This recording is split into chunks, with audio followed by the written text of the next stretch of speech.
Mga master, okay lang bang? Huwag niyong skip ang mga ads sa aking mga video kung okay lang mga master. Salamat sa solid na suporta po. Yon, what's up mga masters? Nandito na naman tayo sa panibagong araw, panibagong kabanata na naman ang pagsasama-samahan natin ngayon guys.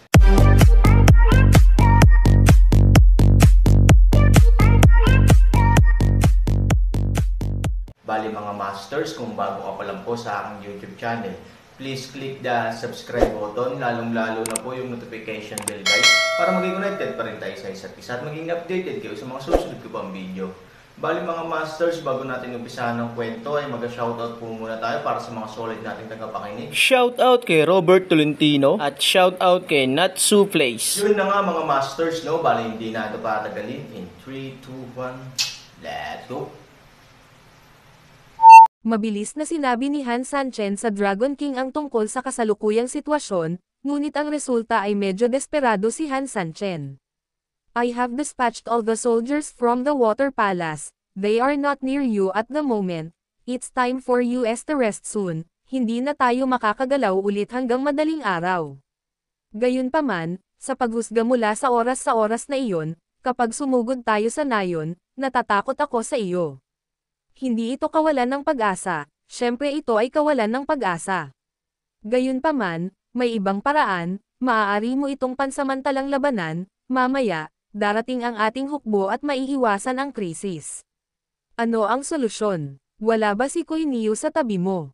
Bilasan mo, tulungan mo siya, sabihin mo lang kung ano ang hinihiling ko, pag tumanggi siya, ako, ang palasyo ng tubig, ay papatayin siya kapag nakita ko siya sa hinaharap.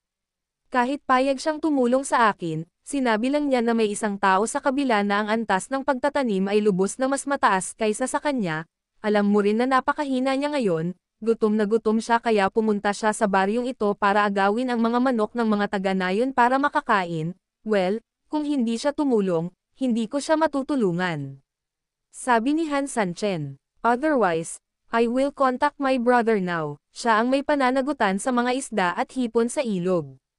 I will ask him to send you all the fish and so on. Makakapit naman ang baka saglit pagkatapos mapuno, di ba?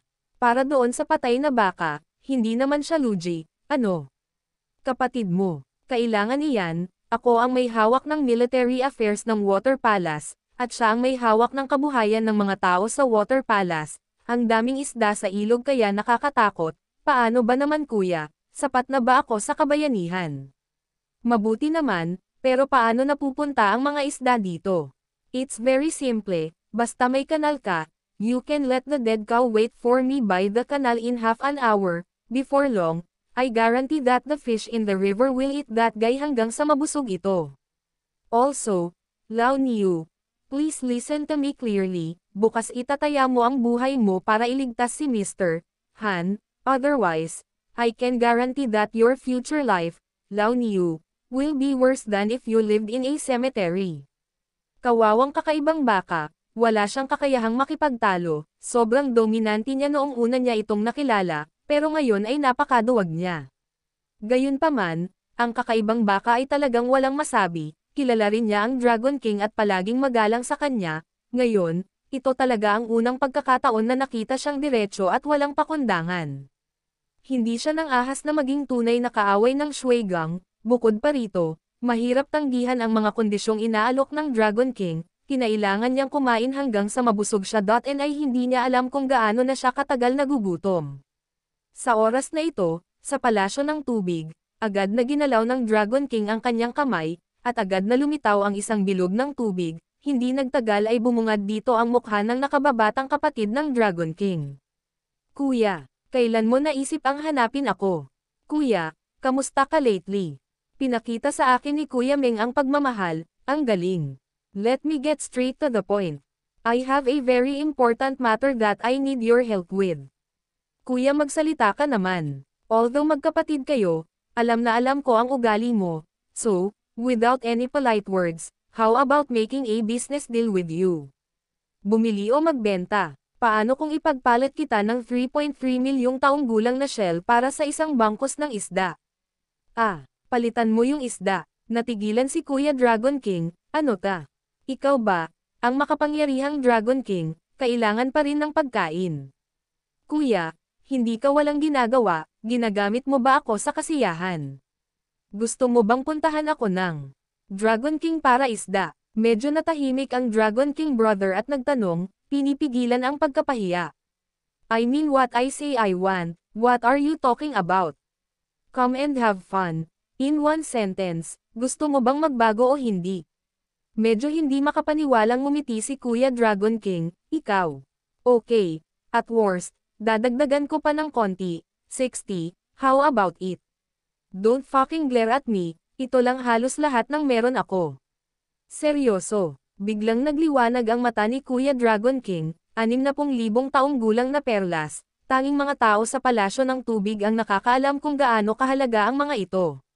Sila lang ang nakakaalam na ito talaga ang yaman ng kanilang pamilyang Shuigang, sobrang gulo ng panganay niyang kapatid, kailan pa siya naging mapagbigay. Then, last question, Kuya, you don't need to tell me the fish you want to use, although this fish and other things are under my control, you are the Dragon King. Medyo hindi pa rin makapaniwalang sabi ng Dragon King brother. Kahit na nanaginip ako tungkol sa isang pie na nahulog mula sa langit, hindi ko inaasahan na ito ay magiging isang malaking pie. Damn, saan ka ba nanggaling sa napakaraming kalokohan? Depende na lang kung palitan mo o hindi, ayaw mo talaga sa mga perlas na binigay ko sa iyo ha. Kapag sinabi mo ito, ang hirap tumanggi. Ang 10,000 taong gulang na mga shell ay maaaring maglaman ng 10,000 taong gulang na mga perlas. Ang 10,000 taong gulang na mga shell ay talagang bihira sa dagat, ang pagkain lamang ng isa sa mga perlas ay maaaring pahabain ang iyong buhay, ang bagay na ito ay orihinal na isang kayamanan sa ilog at napakabihirang. Pagkatapos ay kinuha ng matandang Dragon King ang bagay na ito para lang sa ilang isda, ano ang sinusubukan niyang gawin. Gayunpaman, kahit na ano, ang bagay na ito ay totoo pa rin, at ang deal na ito ay isang magandang deal kahit paano mo ito gawin. Sa pag-iisip nito, marahas na tumanggo si Kuya Dragon King, sige, tatanggapin ko ang bagay na ito, ikaw, Kuya, ay nagsalita na, at kailangan kong tumulong.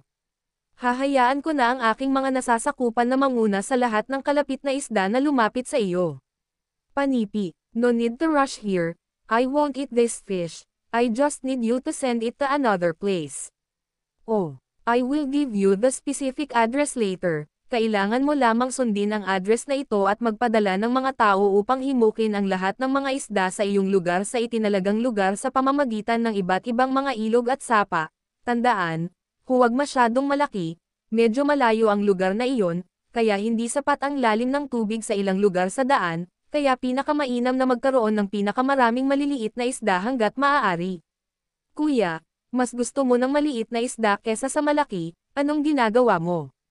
Anyway, gawin mo lang ang sinabi ko, bago magbukang liwayway, dapat mong ipadala sa akin ang lahat ng isda na iyong hiniling sa itinalagang lugar, kung hindi, sa tingin ko hindi lang ang negosyo sa pagitan natin ang mawawala, pagdating ng panahon, siguradong hindi ka pakakawalan ng ninuno. At ang dami ko lang masasabi, bilisan mo na ang trabaho, at kapag natapos na, personal kong ipapadala ang mga bagay na ipinangako ko sa iyo.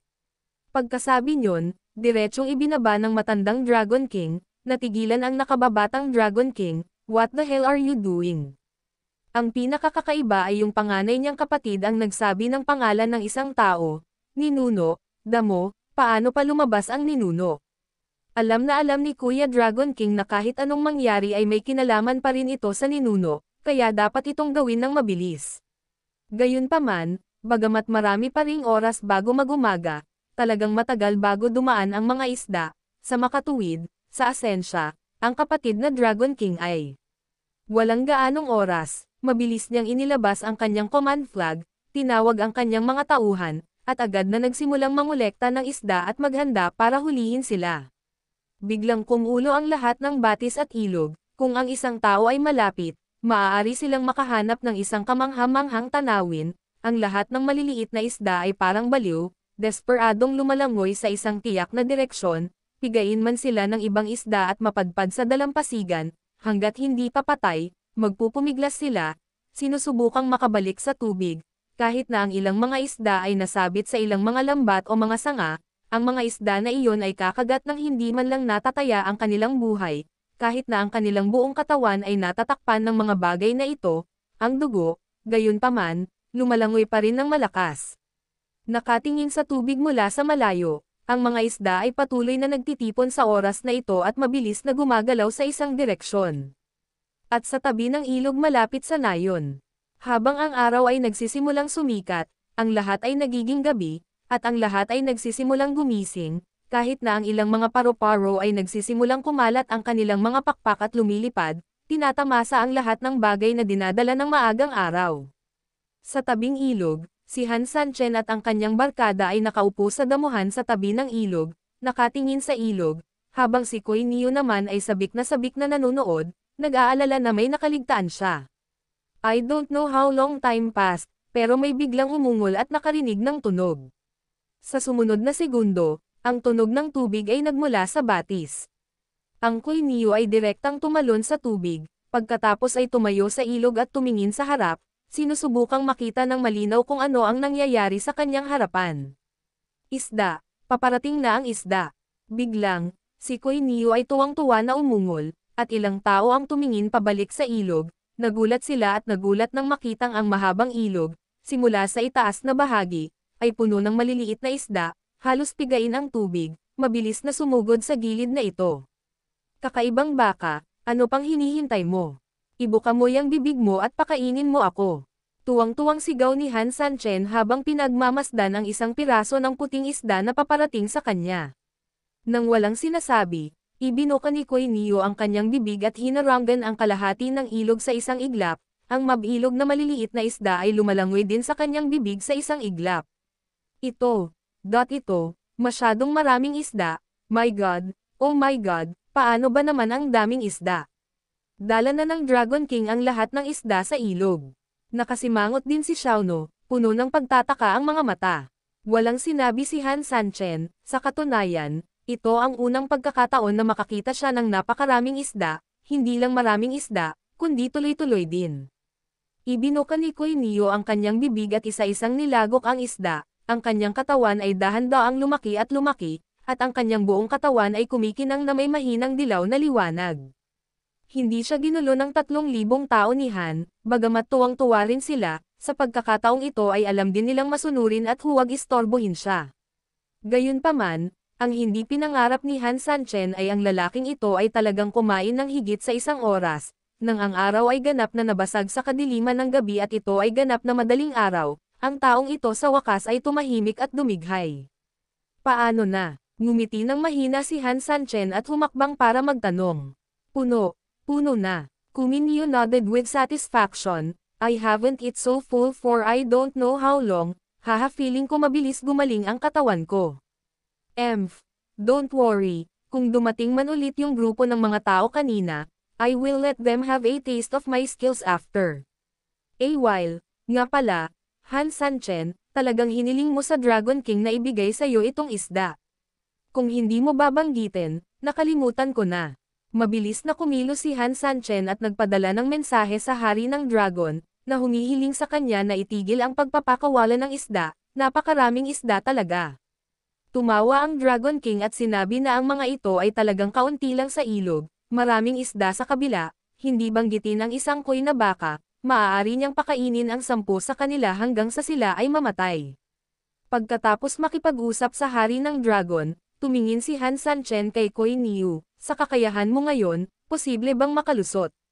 Although kakakain ko pa lang at hindi pa natutunaw, I still have enough physical strength, it will be no problem to fight, if you can give me some rest time, I can even make those guys suffer. Kagagaling mo lang, at halatang hindi vegetarian ang kalaban, hindi lang mga eksperto, marami rin silang tao, kaya hindi mo dapat maliitin ang kalaban sa panahong ito, tsaka, sinabi mo rin na may isang tao na napakataas ng antas ng paglilinang, di ba?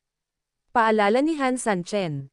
Oo, kami ang may pinakamaraming pakikitungo sa grupong ito ng mga tao sa nayon, hindi talaga sila ganoon kadaling pakitunguhan, nagmamadali ding sabi ni Xiaono. So the best way right now, and the most important thing for us, is to break out of here quickly. After we get out, we think of other ways, pagdating ng mga Dragon King, we will be able to handle everything. Ang iba ay tumanggaw kaagad pagkatapos marinig ang mga salita ni Han Sanchen, ngunit si Koy Neo ay medyo hindi kumbinsido. Pagkatapos ng lahat, ang isang toro ay may malakas na ugali, ngunit pagkatapos ng lahat, siya ay nabuhay ng maraming taon, kaya hindi siya ganap na hanggal, naiintindihan din niya ang sitwasyon sa kamay. Napakaraming tao sa pamilya, at kung tutusin na kagagaling lang ng katawan ko, mahirap talagang magkasalubong hanggang dulo. Okay. Anyway, half of my life is given by you this time, whatever you arrange, I will do it. By the way, Han Sanchen, you can do it. I didn't expect that I was so rude to you before, and you actually still. I'm really touched that you would help me like this. Yung maliit na problema actually misunderstanding lang dati, ngayong nasolve na ng lahat tapos na diba? Nakangiting sabi ni Han Sanchen. Okay. Because of your open-minded heart, I have a good impression of you. I owe you a favor. If you have anything to say in the future, please tell me directly, Koy Neo, and I will repay you. Now, let's talk, let's go, let's do it in one step. In terms of tactics, I am not talented, but I do have some strategies. Ngayong araw na, I think they will attack directly like a gutom na tigre na sumusubo sa pagkain. What we have to do is to advance and retreat, using softness to overcome strength. Mahiwagang sabi ni Han Sanchen. Paano ka uusad at ako ay otres, at daijin ang bakal na may lambot. Huwag kang mag-alala, natural na gagawin ko. Ngumiti si Han Sanchen. Kaagad pagkatapos, ang unang prioridad ay ilagay ang Koy Neo sa pasukan ng nayon kung saan ito dapat pumasok. Sa sandaling dumating sila at sumiklab ang labanan sa pagitan ng magkabilang panig, kailangan agad na magpanggap si Koy Neo na mahina sa depensa. Gayunpaman, mayroon pa ring maraming mga detalye na kailangang ukit at palido, hindi mahalaga, maaari mong paglaruan ito ng dahan-dahan kapag ikaw ay nasa larangan ng digmaan. Yun na nga mga masters, no? Bali panibagong kabanata na naman yung natapos natin ngayong gabi. Muli, maraming salamat po talaga sa walang sawang suporta po sa aking YouTube channel na talagang inaabangan nyo po ang bawat upload ko po. Bali mga masters, magkita-kita ulit po tayo bukas ng gabi at ngayon po ay magpapaalam po muna tayo. Bali mga masters, bye-bye!